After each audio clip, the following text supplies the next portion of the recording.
Writing is about the process. It's about listening and recognizing remnants of your story in the stories of others. When we share our stories with each other, we share the resonance of the human experience.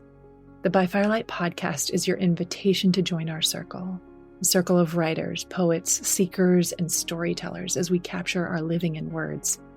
This multifaceted living with joy, grief, love, growth, and loss is shared among us in your legacy, your story.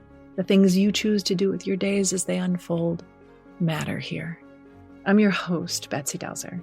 I'm many things, but in this gathering, I'm a painter, poet, and writer, and I'm honored to be your guide through these episodes. Together, we'll find our muses in the rich and heart-expanding conversations with incredible guests, many who are like minds and all outrageously inspiring hearts. When you press play, you're here in the circle to share this space with us. By Firelight. Renee Metty is an equine coach and energy practitioner, a tour guide of sorts. Her background in business, education, and entrepreneurship led her to working with thousands of leaders, educators, and parents. Renee offers a unique approach to guiding parents toward more conscious relationships with their children. In her new book, she offers powerful insights into parenting through 6 carefully chosen words that inspire self-awareness, confidence, and connection. We're diving into her philosophy, how these lessons can transform parenting, and how parents can cultivate deeper, more conscious connections with their children. Well, Renee Metty, I am delighted to share this time with you today. Me too. As a way of introducing you to our listener, I'm wondering if you could just think a little bit about either a younger Renee or an older version, anywhere on the spectrum of age. And how would you want to introduce you, or what would you want to say to us today? Oh my gosh, I love this question so much. Maybe I'll start with the younger version of myself, because we often hear so much the older. Like, what would you tell your younger self? What would my younger tell my older self would be, don't listen to all the noise and all the people. We have exactly what we need when we come into this world. And the younger, the better. Like tapping back, and so much of my journey has been coming back to that side of myself. My younger years of curiosity and play and wonder. And just like pure essence, right? Pure essence. Yep. Yeah.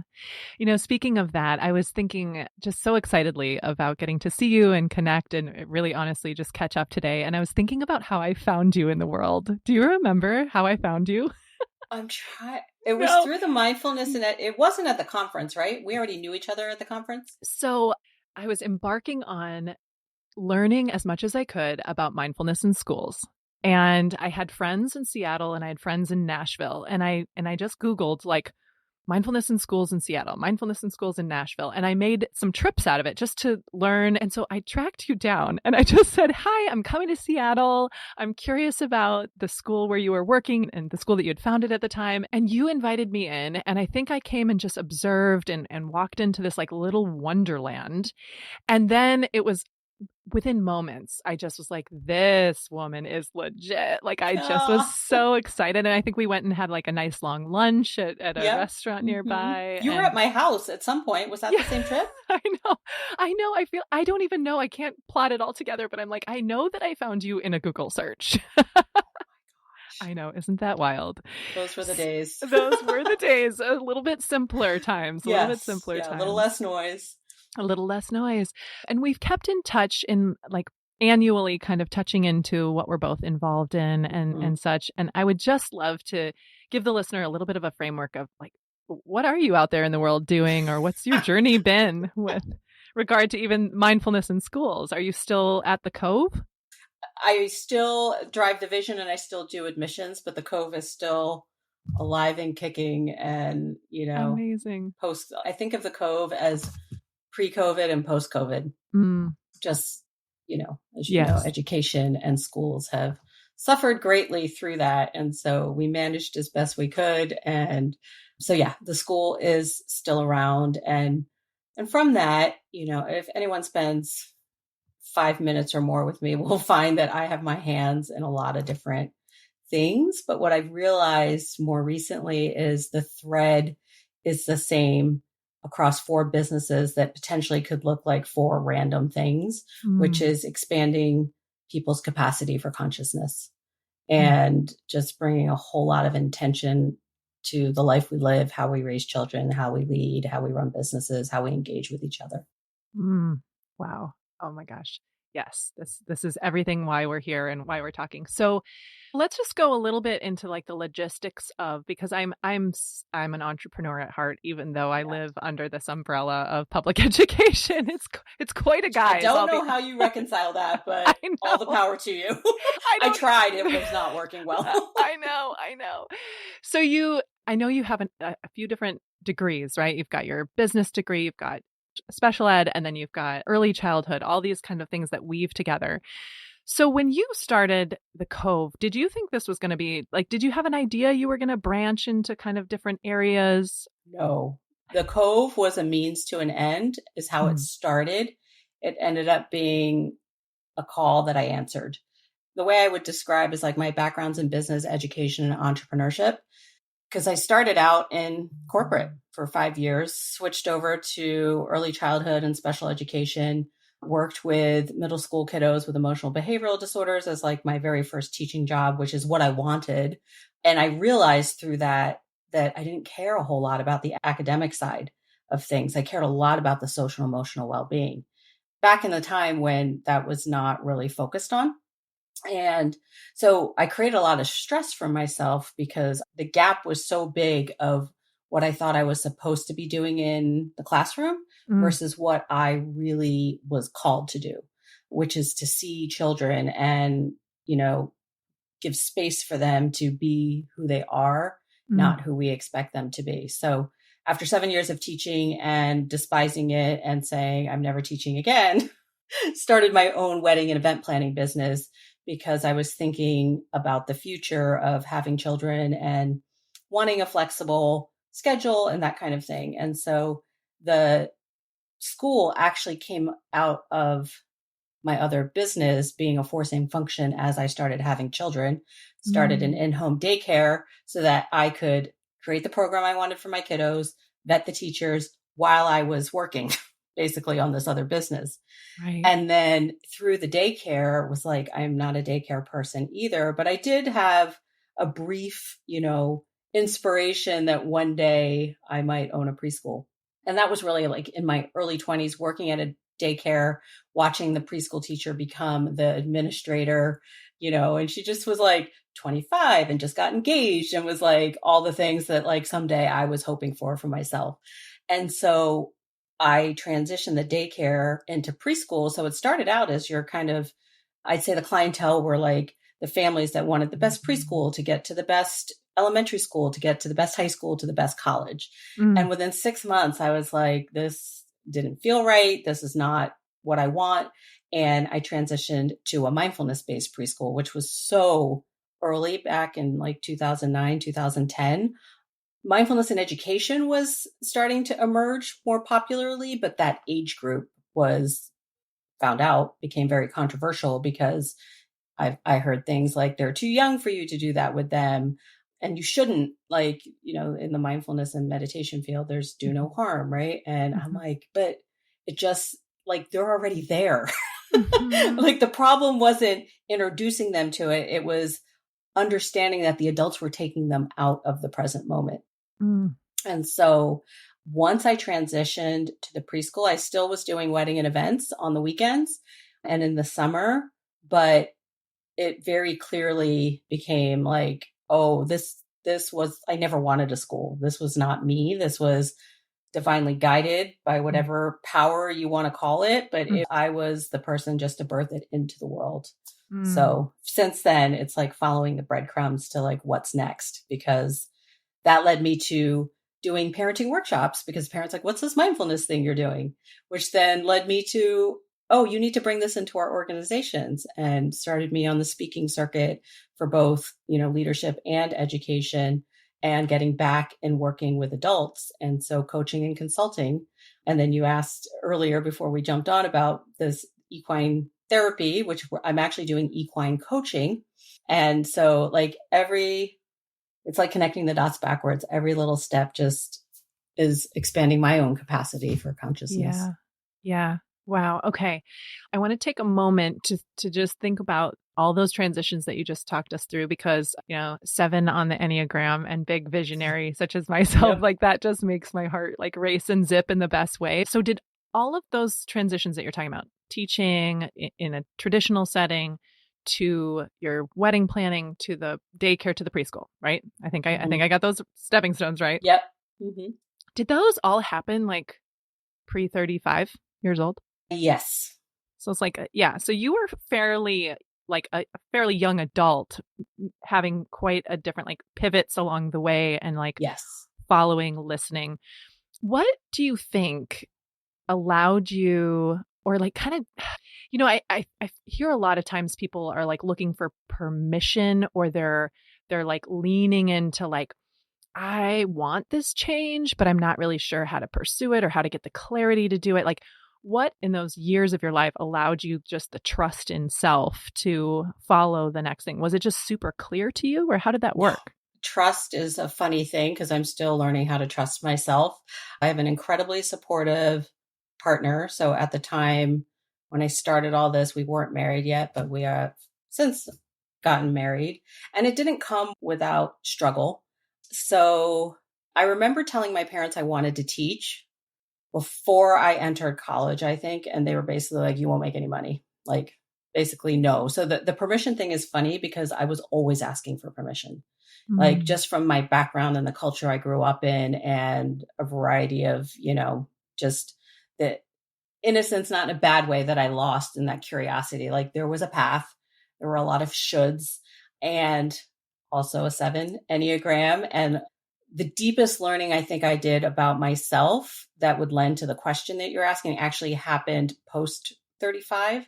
So my mindfulness journey really kind of straddled that, 30 to 40 age range, where coming into creating the school was probably driven a lot more by ego. There was a strong drive to not work under like a corporate umbrella or like being told what to do. Yeah. And so there's a funny entrepreneurial thing, like entrepreneurs work 80 hours to avoid working 40. Like, that was my drive. Like, yeah. I will do anything to work from home, to create my own schedule at the detriment of, health, relationships, parenting, all the things. And then I would say at that 35 mark, which is probably where, as a parent, I found something that I actually loved that wasn't, by the book, that I got to do and create in my own way, that brought a lot of stuff to the surface that I started questioning. And it's like, why do I have to choose? And how do I choose? And what does it mean to be a mother and run a business? And I was, you probably remember I was traveling quite a bit, speaking at conferences and doing that kind of thing. So I think a lot of it is I do have an internal trust that got lost, that was starting to emerge again. And what I've realized that I'm able to explain now is like, I'm all feel. Like, there's not a whole lot cognitively driven. And if it is, it usually messes up things. And now it's my signal that when my cognitive mind comes in or the shoulds come in, like, what's the fear? What's the insecurity? It allows me to reflect in a different way. But it's very hard for the outside world, particularly the people that love you and want you to do well, when you're like, this is based on what? Like, I just feel it. I just know it, kind of thing, Yeah. So it's been an interesting path in that way, is you just start learning what is coming from your essence and what's coming from your ego.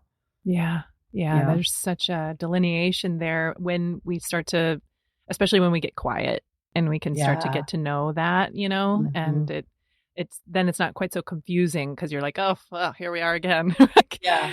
So I'm just kind of curious about your own mindfulness practice at the moment where you decide to turn the school into a mindfulness-based preschool.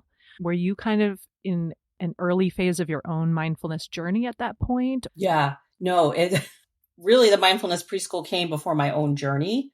So that's where I say, like, in the beginning, it was ego. Like, what's the next thing? This is my personality. I don't like doing anything that's been done before. So as a visionary, right, we like to like forge a new path. We like to try new things. What I realized in working with teams or in more structured settings, as soon as someone says, well, this is how it's been done, my like automatic response is, then I don't want to do it. Yeah. There are other people for that. Yeah. I like to create something from nothing or adapt or innovate in some way. It took me a long time, like into my 40s, to even say that, because I used to say, there was actually a parent when I had early, like first year of my preschool, I said something like that I'm not creative, because my idea of creative was art, like being an artist and drawing and making music and that kind of stuff. And she looked at me like, what do you mean you're not creative? And that was the first opening. She's like, you created this school. And it was just kind of like, well, yeah, and it was a forcing function of something else that I wanted to do that was having a hard time taking off. But this thing almost was effortless. And so I would say I found curriculum first around mindfulness, because it was in 2008 when the economy, like at least out here in Seattle, 2008 was like the boom before the drop. And so people were losing jobs and there was a lot of anxiety and, parents at the school, friends, family going through all this. I'm like, there's got to be something that, because I can hold my stress fairly well, but I'm watching other people fall apart and I'm like, there's got to be something that could be helpful. And it was a Google search and mindfulness came up. And as a type A recovering perfectionist now, but at the time, type A perfectionist from the East Coast, I was like, all right, curriculum, 2 days, Amazon, but this is hippy dippy stuff. But it's not for me. It's for, the future generations. And then because of my upbringing, because of my need to be certified or I don't know, feel important or have credentials or whatever it was, I was on this mindfulness track with that incredible organization, Mindful Schools, that is no longer, but they had a certification program. And so I did that. And it was through that program that so I was practicing mindfulness and meditation sporadically, but could never just like root in a practice. And then that first week of our year-long program, there was 2.5 days of silence that just blew my mind and changed the entire trajectory of my life. Wow. Yeah. So we really were going through this somewhat simultaneously, because I did my yoga teacher training in like 2012, 2013. And it was through that. At that point, I was an art teacher from 2001 to 2016. And that era of doing my yoga teacher training, that's when I did Mindful Schools as well, kind of just the fundamentals, right? And I was, speaking of needing to be certified, I was like, okay, we've got Mindful Schools, check. How about learning to breathe? How about growing minds? Totally. Like I was doing all of this stuff, and I was like, there's only so many ways I'm going to be able to eat a raisin mindfully. I know it makes noise. I know it feels weird on my tongue. What else we got? What else we got? What other access point can we have to this eating a raisin? The first time somebody brought wasabi to the mindful eating experience, I was like, okay, now we're switching things up a little bit here. But then similarly, right? Like I just remember when I moved out of the classroom, still working for the schools, you and I were like starting to get connected. And I had this incredible job where they were going to be paying me to be a mindfulness coach. And then it was during this time that I think we started to like tango our life stories, because as soon as I started doing the mindfulness coaching, that led me into leadership development. And that was around the time that you were also starting to branch into leadership development. Now, what I will say is I'm so curious kind of to unpack a little bit of, I'm afraid to mention this because I'm like, this could get kind of vulnerable, but I also am like, but it's so real. I do think that the capital E ego showed up for me in those years around leadership development. Did that happen for you as well? I mean, yes, I would say so. What I was doing was bringing mindfulness into organizations, which then mindfulness became the lens of all things leadership development. Yes. And I'll be curious to hear about your ego. I think by the time, so So was always straddling like parenting, education, and leadership. And leadership just sounded sexier to me as something that I could identify with as I put myself out in the world, is like, oh, I'm a leadership development, whatever. Like, right. That always sounded better to me than like, I think because as an educator, especially an educator of young ones, they're like, oh, you get to play all day. Like it wasn't valued, which then because of my own insecurity, then I was like, well, I can't say I do that. Also, it was the thing I did so naturally and easily. And we, I think as humans often dismiss that if we can do it or if it comes natural to us, then we just assume other people, or we don't value that. Like some people look at it as wizardry or like magic. Like, how do you do that? And so I think it was a combination of those two things. But every time I put myself out in the world and I'd be like, oh, I have a preschool and then I get excited about talking about leadership, everybody kept bringing me back to the preschool. And so over the years, I've realized like those are all just different avenues, but the core of it all is presence. And as much as my own personal development, my own leadership development work and professional development work that I've done, there can be a perception of like getting rid of the ego, but we desperately need the ego to keep us safe. Yeah. It's really about discerning when the ego is at play, because we're not being chased by tigers. It's an email or a position or, a person that we're talking to that we perceive as greater than we are. But at my core is like, I stand on the shoulder of giants. It's not me, especially when I'm like really in flow and in my work. It is not me. It is the collective, everything from where I've been, my experiences and everyone else's, and then something much greater than me. Yeah. Yeah. I think that as you were talking, I was thinking like, I feel like at the moments where I would look back and maybe identify I'm kind of getting swayed too far into an egoic state, I think it was, I want to say it just clouded things for me. It clouded things. It was like, the truth of the matter is I loved leadership development in schools because a school teacher starts their journey because they want to make an impact or because they love kids, or a combination of both. Yep. Right. So like that is why people go into education. And then the next thing you've got people who are running massive systems, making huge decisions that are multi-complex and multi-dimensional. And I was like so fascinated about that, like that trajectory and like, how did we get here? And what do I have to offer in whether it's climbing up the ladder or circling around? Like, I love amplifying leaders. I love like getting them to think a little bit different, a little bit more critically about how they're leading, what they're saying, what their legacy is. That's the kind of stuff that like really lights me up. And I was given so many opportunities. And then I feel like where my ego took the driver's seat, that's when I would make like wrong, quote unquote, wrong decisions, such as like starting a degree to get my admin license. It's like, I had an old friend who was like, listen, y'all in education have got something wrong with the certs and the degrees and the papers. Like, you don't need that. You're not going to learn about being a transformational leader by like spending another $40,000 and getting a paper on your wall. And so I would like start degrees or, and then I would be like, but what's interesting is that then some systems got in the way of like, I didn't have the appropriate credentials, right? Yeah. Because I had all this like lived experience, this lived coaching. And then when that driver of that work retires or leaves or moves on, then you're kind of at the mercy of the vision of the next stakeholders, Yep.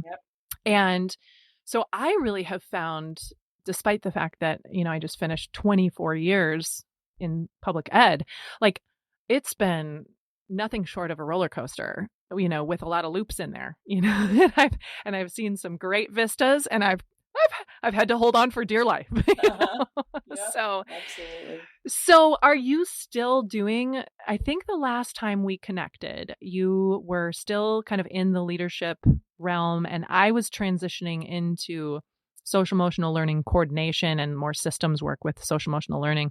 What's currently taking your time? Yeah.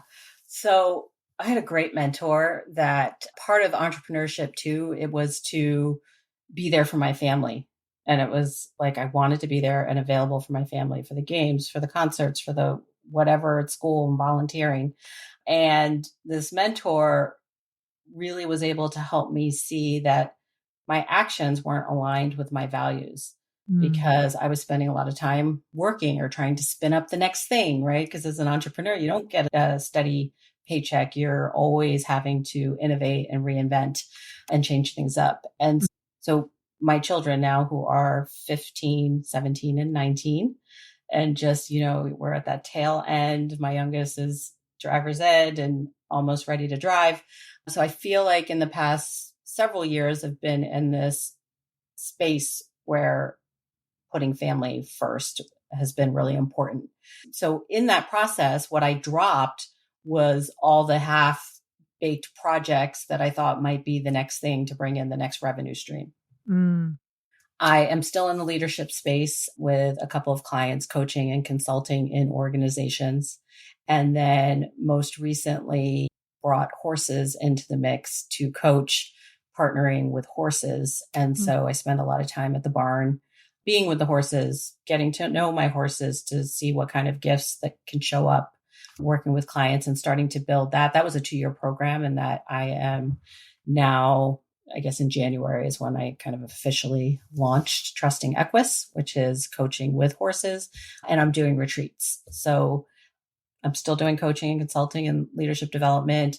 I'm focusing up more on parenting now also. I feel like people have asked me in the past about, doing parenting coaching or parenting stuff. And I just felt like, gosh, my story's not, my chapters, they're not written yet now, but I have a much stronger foundation because it's very important to me to be embodied in the work. And I don't expect perfection by any means, but I knew it worked, the space I was coming from, the philosophy, the lens. And at the same time, I'm questioning, I don't know, I know it's not just me and my husband and parenting, it's a compilation of the school they went to, the environment, but I just didn't feel comfortable putting myself out there. It's like, to me, it was like a swimming coach that doesn't know how to swim giving swimming lessons. And it's like, I needed a little more for myself. This is my own personal bias. Like, I wanted a little more grounded life experience in that. And so I'm much more comfortable now, just based on who my kiddos are, their trajectory in the world, that this is solid. It might not be for everyone, but this is a solid foundation, a solid philosophy. Mm-hmm. Isn't it amazing the metamorphosis we go on as parents? I mean, their life story is in and of itself, right? Like the size of a strawberry to like a full grown, human. And you're just like, oh my God. And I think about the things like the magic of childhood that I think you and I both really probably healed a bit of ourselves through being parents of littles, because my children are 17 and 20. So right there with you. But it's just that thing where I think, you've seen it in a million different memes and quotes, but like we show up as the person we most needed. Yeah. Right. And then I was always a little optimistic that the teen thing wouldn't happen in the same way. Do you know what I mean? Like, I don't know what I was thinking, but I was thinking like, okay, with all of these years of painting and expressing and yogaing and meditating on my paddleboard, like we're going to get into the teen years and we're going to be okay. And I found, first of all, my daughter was a freshman in high school when COVID happened.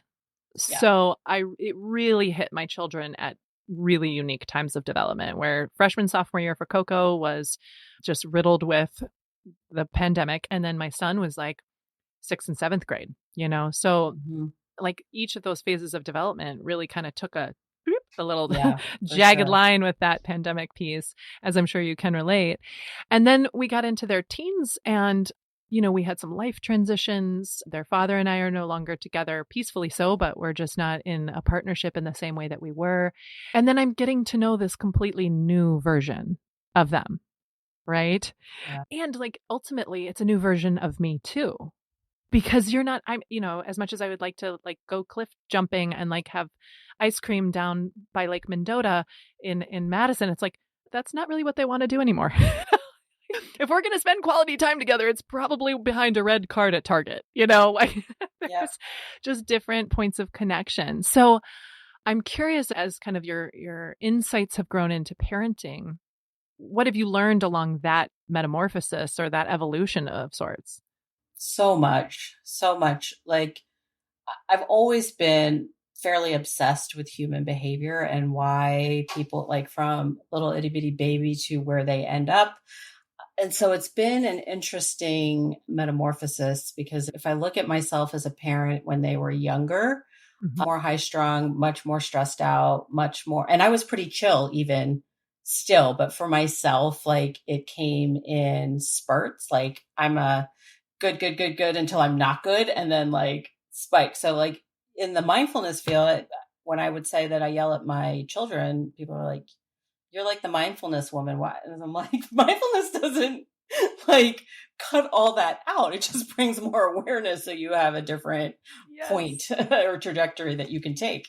And so I would say the first kind of pinpoint of understanding on my own path was being familiar with Susan Cain and in her book Quiet and Introversion and all of that, is because I was excited to become, like, all I ever wanted to be was a mom. I felt as equipped as one could because I had a background and a natural proclivity to early childhood education and that age group. And so as I was going through parenting the different stages, I was like, wow, people that like come into this have never changed a diaper or like have never worked in the field with children. Like, I can't even imagine.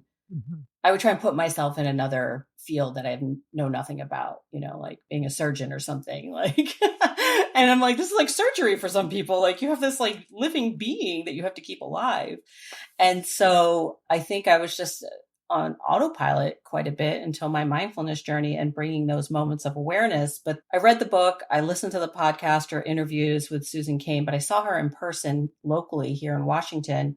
And something hit me there where I was, and I think culturally the world does this, like we celebrate extroverts and we try and make introverts extroverts. And I realized I was doing that with my son. And in that moment, I was able to kind of switch how I engaged with him and how I responded to him. And I would say that was the first conscious effort to meet my own children and other people's children where they are and not try and make them something they're not. And then through that journey, because we tend to put ourselves last if you're in the helping field or as a parent or as an educator, like, oh, I have to do for the same for myself, is meet myself where I am. And so that's a huge, huge part of the philosophy at the Cove School, is really like understanding the impact as a parent and the connectivity to your child and how that impacts their growth and the lens that they look at life through.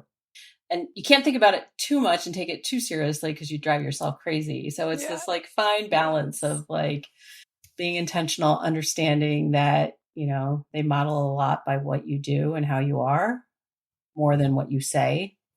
So yeah, different stages bring up different things, like navigating my daughter through, I have 2 boys and my daughter, and each child is so different personality wise, but I really am working towards and committing to staying away from like, what's the word for it? Like always and never, like hard and fast rules about like boys and girls, and because people would say to me all the time, like, oh, 2 boys, your house must be like so active or whatever the stereotype of boys is. And I'm like, no, our house is super chill. Then my daughter comes along and she brings wrestling into the mix. Like she's 18 months old. Like all my kiddos are just under 2 years apart. And she's the one like tackling my middle kiddo and dragging him on the ground. Right. And so it's always, it's the mirror of like when you find your own judgment, whether it's of yourself or someone else, and then saying, okay, everything's a lesson. So what am I to learn from this to transform it? Is that what inspired your most recent book? It's part of it. I think, so there's two quotes that I'd say is an inspiration for everything I do that I can say now that I maybe didn't have the language for. So the first one, which I think people can kind of grasp, is you can't solve a problem with the level of mind that created it. I think Albert Einstein said that. I don't remember. Right. So that's like ego fighting ego. Yeah. And then over the past decade, really, I think, and this is just part of my own personal journey, is trusting myself, removing all the layers of conditioning to find and access my true essence. Mm-hmm. So the second quote is, all problems are psychological, all solutions are spiritual. That quote is by Thomas Hora. And for me, it was such a profound, like, it's hearing the words, but for me, it's like feeling what that actually means in action, and comes back to trust and trusting that there's something, a higher power of some sort greater than me. And so when I first started I always knew I had a book in me from a younger age. I wouldn't necessarily say childhood, but like teens and young adult. And I never knew what it was, but that was all coming from ego. Like, I want to be an author. I want to write a book. But it could never take shape of like what the thing is, because visionaries have a lot of ideas. Like, how do you pick one? I'm talking about certifications and all that. Like, yeah. I went for my PhD and I'm all but dissertation. It's like, how do I pick one thing to research? And then through the process and journey of my own stuff that I was peeling away, is like, I don't need this. Like, why am I doing this? And so the mentor of mine, the same mentor I mentioned earlier, really was able to help me understand, like, for my personality, when it comes, it comes. Like, when inspiration hits, and that's where the family piece came in too, is you're putting so much time, energy, money, whatever, and effort into trying to create something that's going to create revenue or freedom or time, but so much energy is being expelled to do so. Yeah. And so when the time comes, when it's time to do the thing in the world, and it was funny because he was a business coach, but what I kept hearing was the spirituality side of things and trusting. And so he said, when the time comes, you're going to need that energy that you're kind of wasting on this. I should do this. I'm supposed to do a course. I should be on social media, like all those things that business owners think they have to do. And so it's been a process of just letting out the reins, letting go, and allowing. And so when people ask me about the book, I'm like, it was 20 years in the making, but I wrote it in 24 hours. Because wow. So what's interesting about the book is it's a very specific structure. It's a local publisher that somebody in the wedding industry told me about. I reached out to the publisher. So that was like 2008, maybe 7, 8, 9, somewhere around there. Never did anything with it, like started it, but never did anything. And then over the years, it's been like, what do I write about? What's the topic? Whatever the inner thoughts were on that. Then in 2023, I reached out again because I was narrowing in on education, leadership, maybe parenting, but that was at the bottom of the list. And then reached out to them. They said, yeah, I think I sent like a first draft in and needed some edits, but it still wasn't like, I wasn't feeling it. I mentioned earlier, I'm a big feeler. And then one Friday night, I woke up, I started thinking about it Friday night, woke up Saturday morning. I sent the email Friday night. I'm like, let me see if I can still do this thing. Like, if there's still space in their repertoire of books. They said, yeah, send it over whenever you're ready. Got up Saturday morning, got the email back saying, yeah, we're good to go whenever you're ready. Sat down and just went straight through, wrote it. And I will say ChatGPT definitely helps because you can't see me, but I was going to see if I had my book. I have this big book. It's like, if you've watched any of the movies with like a magic potion book, I think the brand is Paper Blanks, but it looks like that. So it's like when my daughter sees it, because it's like all tattered and there's Post-it notes sticking out of it. And it's decades of just my ideas all in one place. And my daughter will pick it up and like blow like there's dust on it because it's like that kind of magic book. Yeah. And so I took a lot of that. I also have random like half-written blog posts. I have documents. I was able to formulate. So when I woke up, like, I know what this book is about, put a paragraph in ChatGPT, took pictures, uploaded documents, and said, can you find, like, are there 10 categories that all of this stuff fits under? And so that was what helped me with the structure, because the structure of the book is 100 lessons. So 10 chapters, and I'm not a structured, organized person. So that would have taken me decades to try and like piece all these Post-it notes together. Yeah. And so it's 6 words for the title of the book, 6 words for the chapter heading, and 6 words for each lesson. And so Chat was able to give me the 10 categories. And then from that, I was able to write like the paragraphs that go with it and how to title it and all that stuff. And wow. Oh my gosh. Okay. Before we even go into this, because I have had these moments of like, oh, I would have loved to be like sitting in your house watching you go through this kind of mad scientist, the mad frenzy of the writing. But just give us the title of the book. 6-word lessons for raising conscious children. And then it's 100 lessons rooted in confidence, connection, and trust. So, okay, now let's go back to the process a little bit. So are you sitting at, like, I like to even like get the visual. Are you sitting at your laptop and you're just like hammering it out? Are you doing some like voice memoing? Like what's your process like? So the process is, so all that conditioning and shoulds that don't really work for me was like, I did all the things, like lock yourself in a room for a weekend and get it all out. Write every single day. Start with a prompt. Start with a blank page. Like, I did all the things over the past 20 some years. Like, how do I get everything that's in my head? And especially since I'm not a big, words can be really difficult for me because of feeling. It's hard for me to put some things into words. And so it's helpful to have my scattered thing of papers and Post-it notes. So I think the first thing I did was try and see my own, before using ChatGPT, I was like, all right, well, part of the reason I write a lot on Post-it notes is because I can move it around. So like started grouping ideas and categories to get together to see if I could come up with my own category. And that was all over the place. So sometimes I can type, but my mode is definitely speaking into something.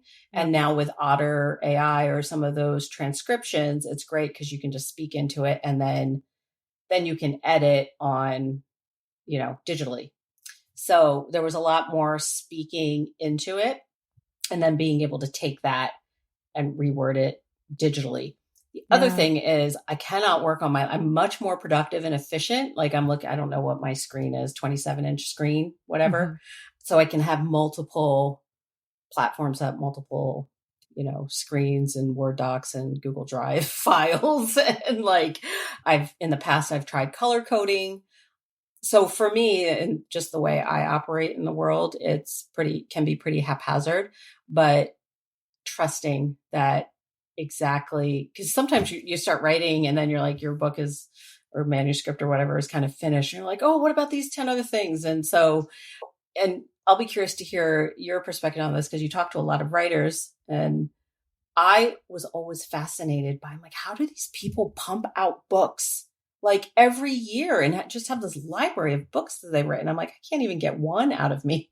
Mm-hmm. But there's something in the creative process, because as soon as I wrote that first one, I was already on to my second one. So I am going to use the same structure because, and you mentioned earlier too, right? I have that other mindfulness book. I call that a booklet. It's really small. It's practical. You'll find that the books that I write, there's practicality to it. So I found myself discounting that this is actually a book because of the structure, because it's 6 words, and then the paragraphs can only be like 45 to 70 words. And so I've stopped myself, but as I was going through the process of writing this and realizing like, oh, it opened up the channel for more to pour out, is that I was saying, oh, for the real book, which that in and of itself and my own learning process is like, oh, that's interesting. Like what the inner critic, how we talk to ourselves or how we qualify things.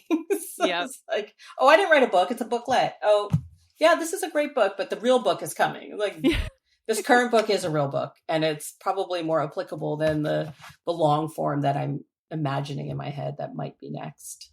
Yeah.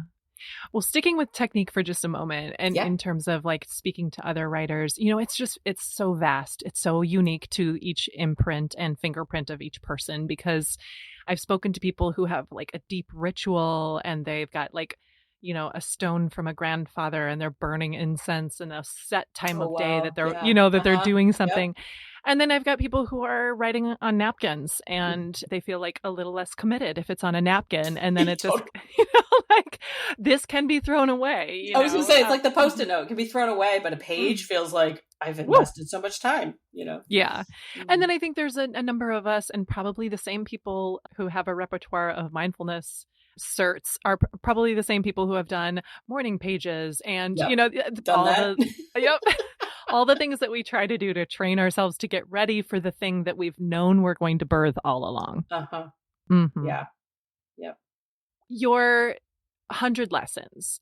Let's say we are, buckling in for a train ride. Let's go train ride, not flight, because there's a lot of air tragedies these days. Yes. But we're going to sit next to each other I love the train ride from Seattle to Portland. So we're going to buckle up and you're going to tell me just a couple of the lessons or a couple of the things. Like, is there a through line or something around, a highlight reel, if you will, from the book itself? Yeah, I would say so. The thing about parenting and working with parents and parents that are out there looking for all the answers, right? There is no manual. It always is through the lens of like, help me with my child. And in education, tell me if you found this too. It's like there's always something wrong. We're always working with what's wrong instead of with what's right with them. And it's not even a right or wrong. It just is, right? Like this is who you have in front of you as your child, as your student. And so I'd say the through line is about shifting perspective, but it's the adult perspective. Like there's so much power in some of the lessons because it's just a shift in the way you look at it more. There's a lot of, little quips in it, like progress over perfection, and can sound pithy and simple. But when you really drill down, like it takes a lot on the adult's part to shift, move away from the conditioning, understand what operating system is running in the background, and then looking differently to be intentional about how you're meeting your child. And so I think what is lacking, like as an umbrella, is just respect of children. And so one of the things that I am very intentional about, I mean, it still comes through because culturally it's fine, is talking about kids instead of children.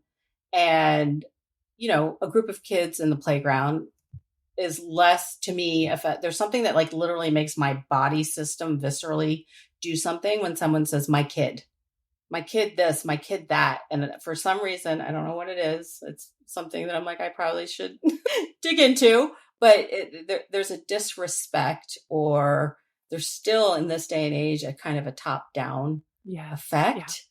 And I learned so much from my kiddos, and they're so much closer to who they are than we are, that like we can learn so much from that. So I would say the kind of the B message through the whole book is, how are we relating to our children? Because there's a deep lack of respect, and I have such a deep reverence for children because they're who we are. And it's often in leadership development, it's such a funny like circle, like completing the circle is when working with children at the preschool age, it's about helping them really ground and be solid in that foundation of who they are.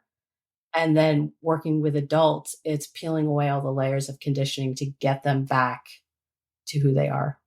And so it comes full circle. That lack of respect that adults have for kids, the interesting kind of flip on it, I think, is that they ultimately, and I'm saying they as in the adult, think that it's the child's lack of respect for the adult. Yes. Right. And that's where that authoritative piece comes in, where I actually lately have been writing on a whiteboard because, again, not committed, not committed, but I've been jotting these thoughts around like professional learning and development that I'm going to be offering teachers later this summer around really understanding like the state of children these days, of teens these days, and understanding that we have to be aware of our own relationship and experience, but expression of authority in order to then be in what we presume or think is a position of authority with children, right? Yeah. Mm-hmm. And that's deep. That's like deep work that takes probably some guidance and multiple perspectives, and even going back into the past and kind of healing some things from when we were kind of under or in a space of needing to be respectful or follow the rules, all the things that we've mentioned. I also think that there's a piece around identifying too deeply. Okay, let me see if I can get the words for this, because I want to make sure that I'm like selective with my words in an intentional way. But identifying too deeply with the success, quote unquote, or the failure, quote unquote, of a child or of a teenager. Like, they do not define you. Yes, the number of times, like I will notice. I often engage with Facebook in a very like superficial way because I feel like it's superficial in what it's producing. But people will come on and just the litany of, things that are so amazing about their graduate or what their child is doing in the world or whatever. And I'm thinking, how much of your worth are you talking about here? Chills. Totally. Well, I remember parenting that way in the playground. Like, what will other parents think of me if, and having to unravel all that. Yeah. And it is an unraveling. And I think it began for me, like when you were talking about becoming a mindful parent, right? Becoming a mindful educator as you had small children. For me, it was my yoga practice that really like enhanced my mindful journey. And I can also relate to the, wait a minute, you're a yoga lady. Why are you freaking out? Yeah. It's like, well, I'm not in down dog all the time. I don't, I have a sympathetic nervous system too, people. Yes. But I think that the gift, right? The gift of I used to call it momitation, like meditation that was just like in my mom mode, was that I was able, even while they were young, but certainly as they've been growing into their teen years, to just step aside and not be over, not be under, but just doing that co-pilot thing, kind of like we do with leaders, right? And developing. And what you were talking about earlier about kind of seeing something that's wrong and having to fix it. I think of a brilliant educator who just retired. Her name's Jill Gertner, and she ran an incredible charter school that just was super innovative. It's very well known, I think, nationally and internationally. But she would always say, "What is this person's genius?" Yeah. And that piece was always like, I loved hearing a mind like that out loud in public education sectors, because it was like, see, that's what we're missing. Yeah. Right. I even was in a meeting recently where we were just drilling into test scores, and I wanted to be like, like, why are we putting so much value on an archaic method of gaining an understanding of a child when really their genius is so multifaceted and it's right in front of us? Oh, totally. That definitely speaks to my heart.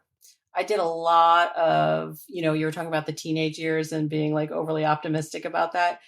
Pre-kiddos for myself and working in middle school and watching so many Lifetime movies and other things. Like, I'm like, what causes the teenagers to go through these phases? And here's what I've learned, at least in our household. Prior to having my own children, I would ask any teenager I came across from like tween, preteen, high school, like, do you hate your parents and why? Like, have you ever said, I hate my parents or whatever?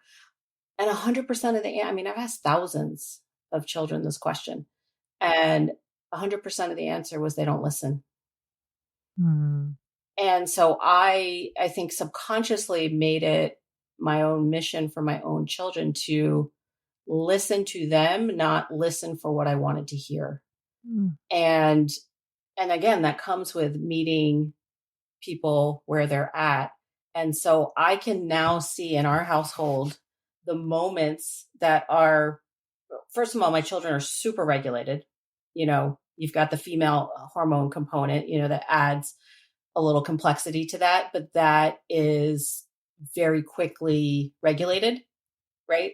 But I can see in the moments where how I respond to whatever, whether it's an eye roll or a mood or a silence or whatever, is where in other households where that just turns into a massive potential blowout or, just butting heads, and for exactly what you said, because identity is so wrapped in to our children's behavior as a reflection of us. So that took a lot of deep work on my part to really not take it personally, right? So the mindfulness and meditation helps in all areas of our life of creating that space to not take things personally, but also to see the clarity where, like we were going to a graduation party this weekend, and I was raised and have ideas of how you're supposed to look going to a graduation party. So my daughter came up, the things that they wear these days. And it's like, I never would have been allowed to wear that. So I was okay with it, but was wanting something a little dressier. We're also running late. And so then, she was getting upset and then texted me like, I have no clothes. And she's like, I don't know what to put on. And I forget what the text says, but my response was a little snippy. And it was like, fine, wear what you're wearing. And my kids are really good about putting it right back on me. Like, you sound upset, or why are you responding like that? And so she did. She responded like that. I think a lot of parents would be like, you don't talk to me that way. I'm your parent. Da, da, da, da. And I went down. I'm like, and I will always say, I'm like, you're totally right. Like, that was not the tone, wasn't appropriate, the whatever. And they can read that through a text, or even me just walking out of a room. Like, we can all read that kind of energy, right?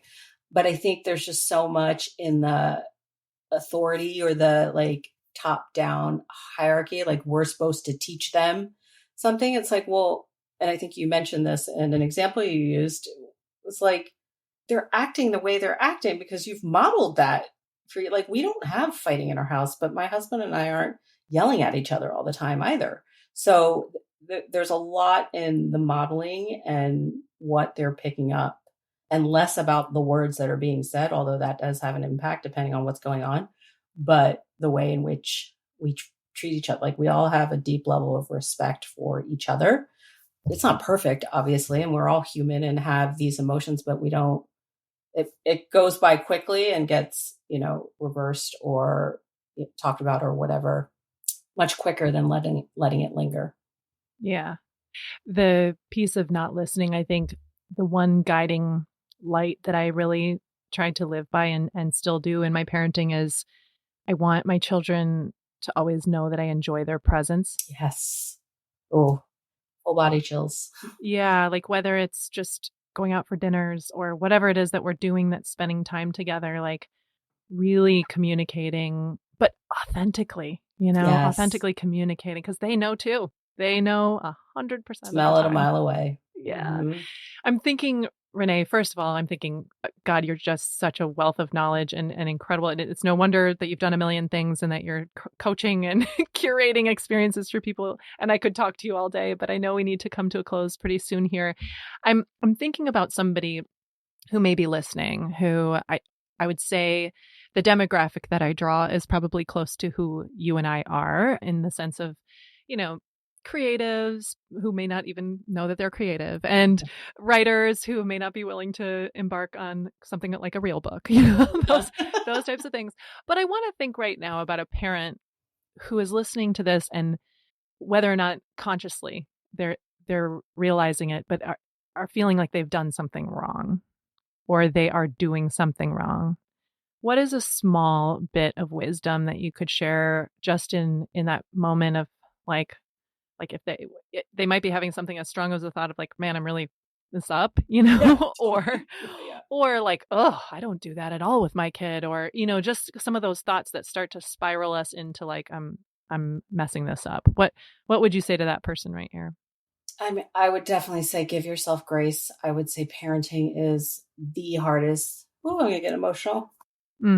the hardest thing I've ever done and the most beautiful. Yeah. And it's small steps that you take. It's look at your children as, like you said, like, even if you're having the most difficult time, right? There's behavior stuff or there's yelling or attitude. There's always something that you can find that you love about them. So start with that.